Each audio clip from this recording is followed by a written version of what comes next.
గొప్పగా నిర్మించుకుందాం. ఏమైనా అపోహలు ఉంటే తొలగించుకోండి,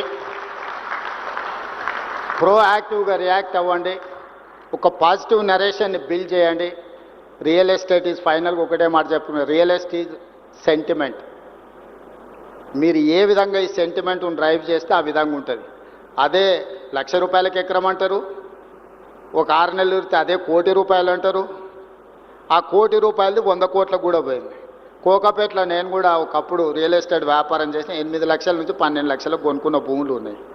కానీ అదే కోకాపేటలో ఈరోజు 100 కోట్లు, ఓ రోజు 14 కోట్లు అయింది, ఇప్పుడు 100 కోట్లు అయింది.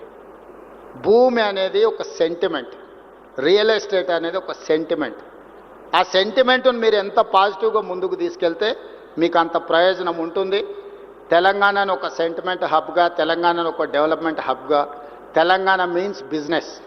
వీడికి ఎవరైనా రావచ్చు, పెట్టుబడి పెట్టవచ్చు. మీ పెట్టుబడికి భద్రత ఉంది, భద్రతతో కూడాను మీ పెట్టుబడికి లాభాలు ఇప్పించే బాధ్యత నాది, అనుమతులతో పాటు లాభాలు ఇప్పించే బాధ్యత నాది. ఇంత మంచి కార్యక్రమాన్ని ఏర్పాటు చేసిన క్రెడై మిత్రులందరినీ కూడా అభినందిస్తూ రండి, మనందరం కలిసి మన తెలంగాణను అభివృద్ధి చేసుకుందాం.